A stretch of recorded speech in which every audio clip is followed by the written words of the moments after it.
Hey, this is Ron Angelo. I just got back from a traditional First Nations fast, fall fast, and I gotta tell you, it was the most incredible experience I've ever had. It all began with me actually going in to see a traditional healer about feeling stagnant, feeling blocked, feeling like the flow stopped. I was out of the flow, and he recommended, it's time to get back, it's time to reconnect with what they call the first family, which is nature and the spirits, and to give back and to let go. So a couple days ago, I went up with my fellow fasters to a very secluded remote location here in northern Ontario, and the ceremony began with a traditional sweat, which you state your intention, you say your name, your spirit name. I was given the name Mabawi Mangan, which means standing wolf, and you state your intentions. And from there, you're driven out at night into a chosen location for you, and you're set up with just a tarp to cover you and your sleeping attire. And that's when the fun starts. So I'm looking forward to telling you guys all about this. Let's cue the intro music and let's get going. Show me your soul. Baby, I'll show you mine. Show me your soul. So like I was saying just a moment ago, when you arrive at the location, you kind of introduce, you meet and greet everyone who's there, your fellow fasters and the ceremony keepers, and you kind of, just kind of wait for everything to start. They have a traditional ceremony fire, which is meant to burn the whole duration of the fasting time. And the significance of that is that they use it as a way of protecting your spirits, a way of just connecting. And I don't know all the details of the fasting fire, just to give you guys a fair description of why it's significant, but what I knew was that if the fire went out for any reason, they call you back in. So I think it's significant in terms of a form of protection from spirits. And I can tell you, I met them, that's for sure. And you may think it's totally fucking crazy or not, but believe me, wait till I tell you the story. So that happens, you get acquainted with everybody, you kind of get prepared for the sweat, which is kind of like a cleanse before you head out to your fasting location. You go into a very small lodge, a hand-built lodge. It's very small, very, very tight. There's about 12 of us in there, and they have what they refer to as the grandfathers, which are chosen rocks that they heat up in the fire, which are brought in, and they heat up the lodge, and they pour water on it. But there's a lot more to it than just that. But anyway, so we're all in the lodge, we say our names, our spirit names, and we say our intention, and the elder who is conducting the ceremony, he goes through a number of prayers to kind of get everyone prepped and to say, to offer the universe or the spirit or creator, just to let them know that we're coming, let them know why we're here, and to offer us our protection while we're out there. So the sweat's done. The first group of people are heading out, and it's starting to get dark, and I'm thinking this is gonna be pretty nuts. At first I was super pumped, but when it's actually your time, it's pretty intimidating. So when it comes to my time, they're driving me and a couple other people into thick, dense woods, and it's dark, very dark. And the elder said that he was brought out for his first fast in midnight, because that's when all the spirits are awakening, and that's when they're all out. So I get out there, I'm setting up there's a couple people that come out with me, the elder and 3 of his helpers, and he chose a spot deep in the woods where there's all these broken trees that are it looks like they're deliberately dropped onto, looks like someone's trying to make a teepee out of them, but big, huge trees. And he says, look at this is your spot. I chose it because this is where spirit is. Spirit does this.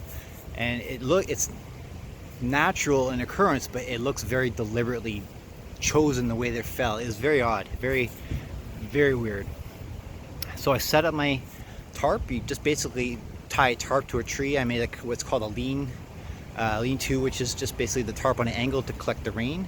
I was laying on the bed with my head closest to the tarp lower angle, and that's it. You're basically exposed and very vulnerable.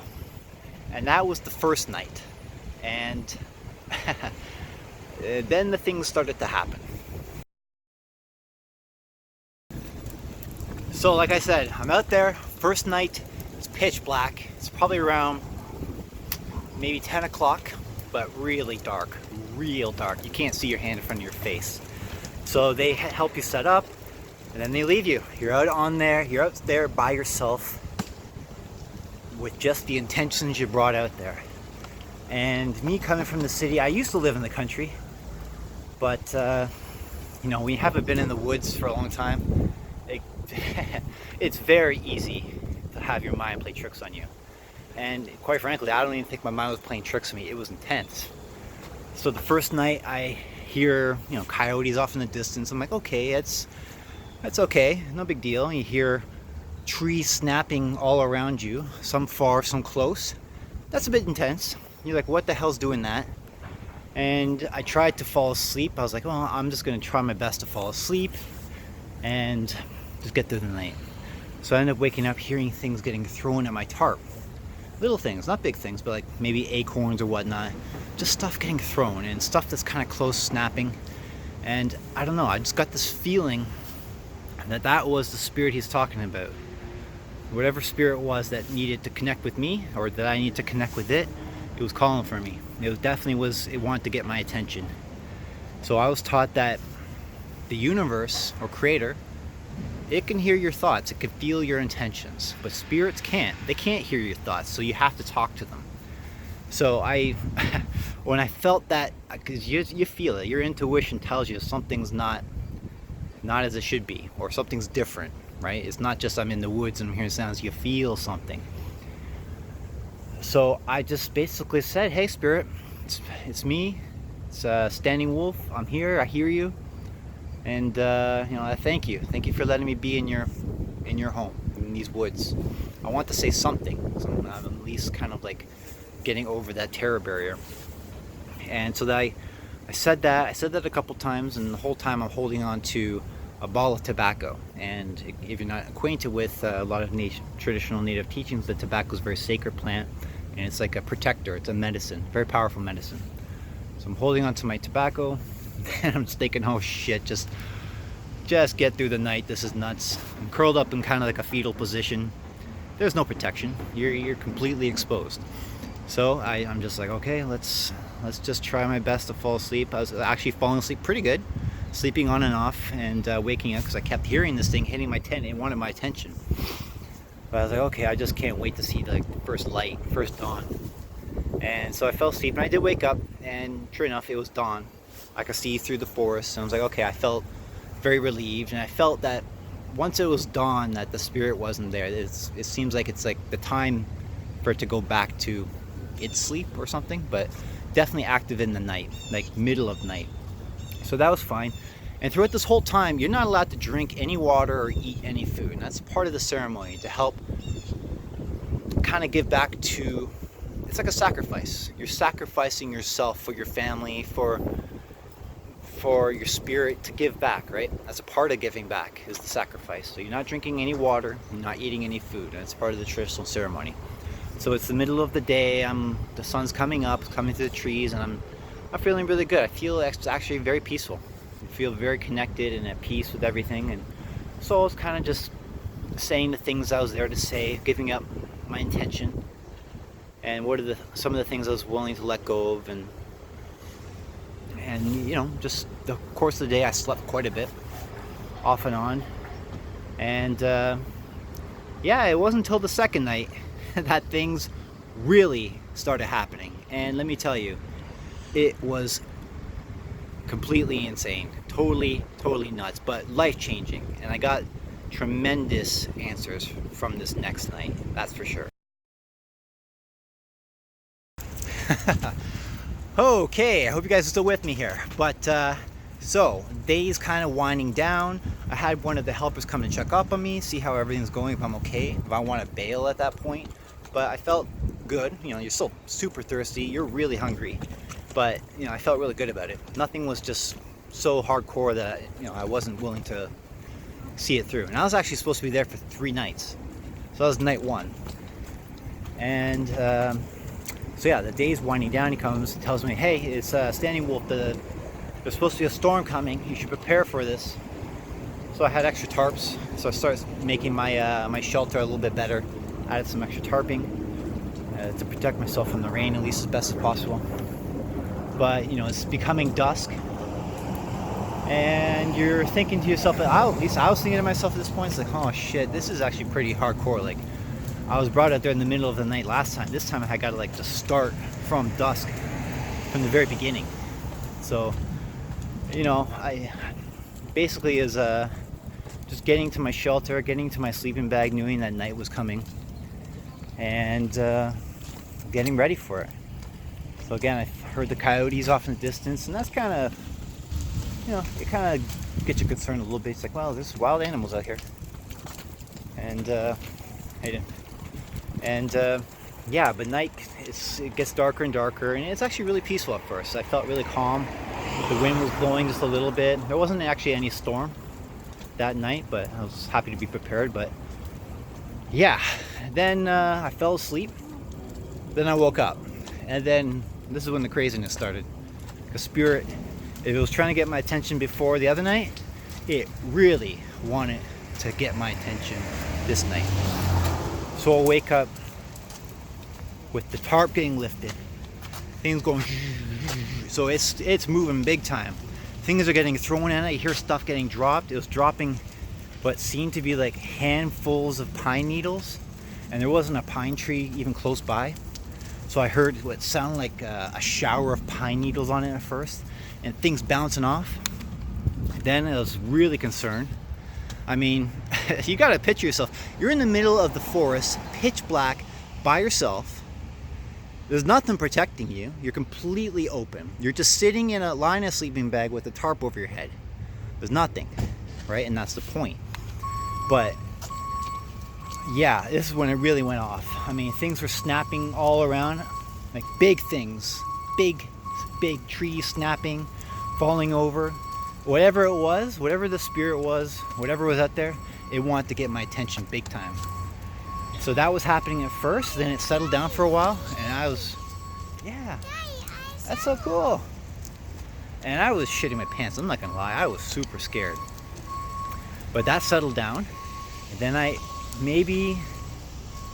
don't know, an hour later, I kind of actually forced myself to fall asleep a bit. I was like, well, what else can I do?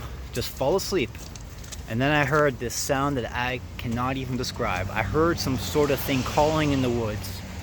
I can't even do it justice. I don't even know how to even come close to even comparing this sound.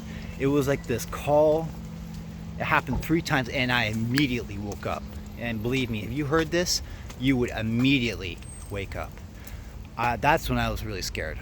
This is when I knew, like, I was like, okay, there's something out here. I don't know what the hell that is, but there is something out here, and that's when you realize, oh shit, I'm the most vulnerable. Yeah, so it called maybe 3 times, it stopped, then it called another 3 more times, and it wasn't actually that close, but then everything went really quiet for quite some time, and I kind of was like, I felt a bit more calm, very on guard at this point, but it's nothing you could do. You're just in the dark by yourself. But then, whatever the spirit behind me, then it really kicked in. I heard stuff running by me, like running. Something large, running by, like running all around my circle of tent. And I laid a circle of tobacco. I was told to lay a circle of tobacco, which is kind of like a ring of protection, right? So I was encircled by this protection. And whatever the hell it was, it wouldn't come in it. Because I told the spirit, I said, whatever's good may enter, but whatever's not has to stay out.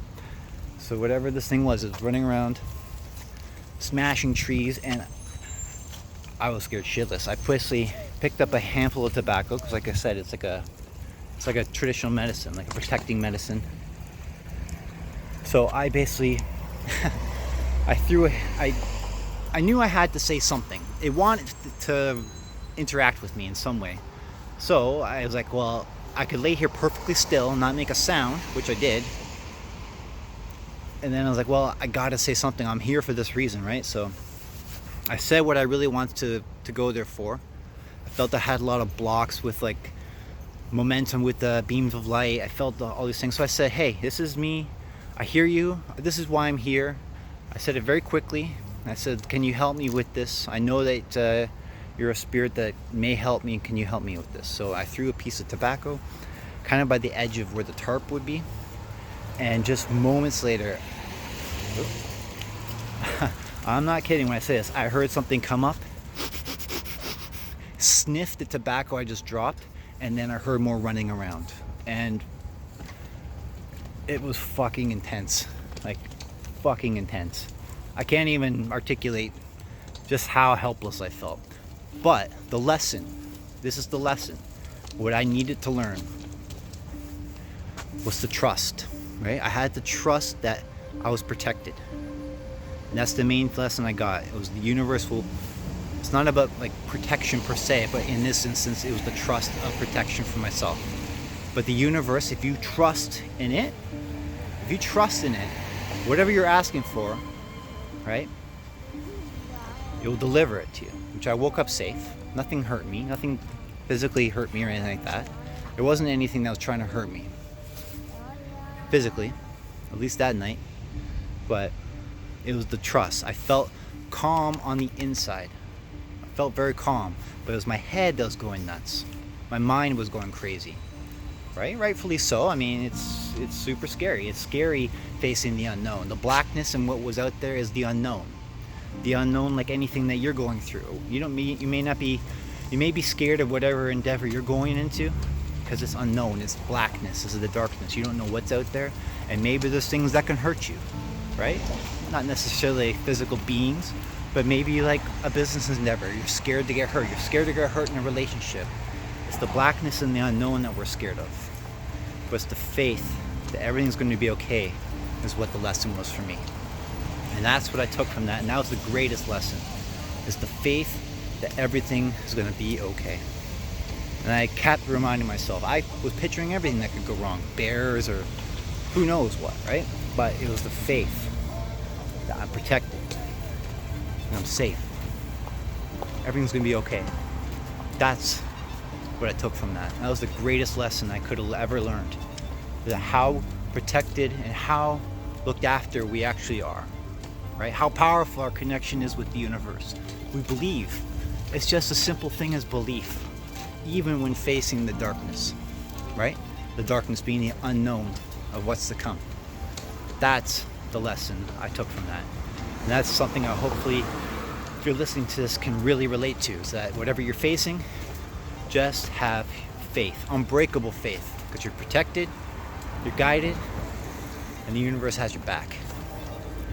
So that was my story. I woke up and everything was fine. Beautiful day in the forest, and the elder came and said, hey Ron, you're done. Spirit told me, hey, you're finished. Your purpose here is done. I was anticipating 3 days. And he asked me what happened, or if I saw anything or experienced anything. I said, oh, you better fucking believe I did. I told him, he said, yep, that was the spirit of the forest, the one beyond the forest, they call it. He was there. And in terms of the other things happening, he didn't really remark. He kind of had like a weird smile, and I think he knew more than what he let on what that was going on, but he didn't quite tell me that just yet. Hopefully I'll get some answers, but yeah, he said I was done. So we had they pulled me out. They did another sweat to kind of end the fast. And that's that. I'm here a day after telling you this story, and it was incredible. All you guys got to do is just believe.